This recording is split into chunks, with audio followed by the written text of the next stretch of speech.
Welcome to Gomathi's kitchen. நம்ம இன்றைக்கி பார்க்க போகிறது இட்லி, தோசை, தயிர் சாதத்தோடலாம் வச்சு சாப்பிட்ற மாதிரியான சின்ன வெங்காய கார சட்னி எப்படி செய்யலாம் அப்படிங்கிறது தான் பார்க்க போகிறோம்.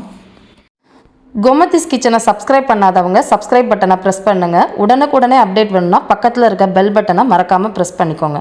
இப்போ கார சட்னி செய்கிறதுக்கு ஒரு மிக்சி ஜாரில் 1.5 கப் அளவுக்கு முழுசாக இருக்கிற சின்ன வெங்காயம், அதாவது 150 கிராம்லேருந்து 200 கிராம் அளவுக்கு எடுத்துக்கோங்க.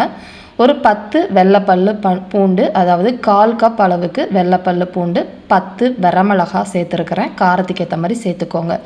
ஒரு கொத்து கருவேப்பிலையும் இதிலையே சேர்த்துக்கலாம். இப்போ பார்த்தீங்கன்னா பெரிய நெல்லிக்காய் அளவுக்கு புளியை எடுத்து கொஞ்சம் நேரம் சுடு தண்ணியில் ஊற வச்சுருக்கிறேன். அப்படி செய்கிறப்ப நல்லா உங்களுக்கு அரைப்பற்றும். தண்ணி ஒரு 2 டேபிள் ஸ்பூன் மட்டும் ஊற்றிக்கோங்க. 1 டீஸ்பூன் அளவுக்கு கல் உப்பு சேர்த்துருக்கிறேன். இது எல்லாத்தையுமே தண்ணி எதுவும் ஊற்றாமல் வெங்காயத்தில் இருக்கிற ஈரத்துலேயும் இப்போ புளி தண்ணி 2 டேபிள் ஸ்பூன் ஊற்றுனதுலேயுமே வச்சு இந்த அளவுக்கு நைஸாக அரைச்சி எடுத்துகிட்டு வந்துக்கோங்க. இந்த அளவுக்கு அரைச்சதுக்கு அப்புறமா இப்போ ஒரு தாளிப்பு கொடுத்து நம்ம வதக்கி எடுக்க போகிறோம்.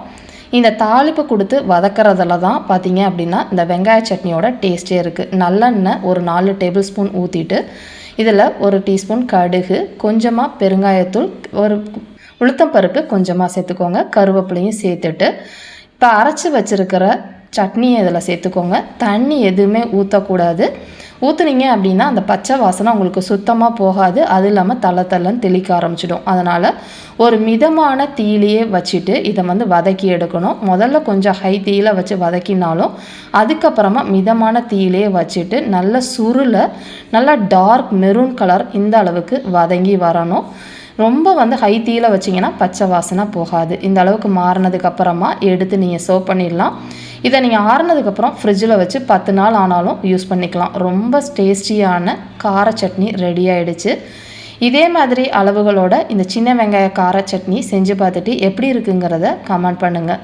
வீடியோ பிடிச்சிருந்துச்சு அப்படின்னா லைக் பண்ணுங்கள், ஷேர் பண்ணுங்கள். மறக்காமல் சேனலை சப்ஸ்கிரைப் பண்ணி வச்சுக்கோங்க. தேங்க்ஸ் ஃபார் வாட்சிங்.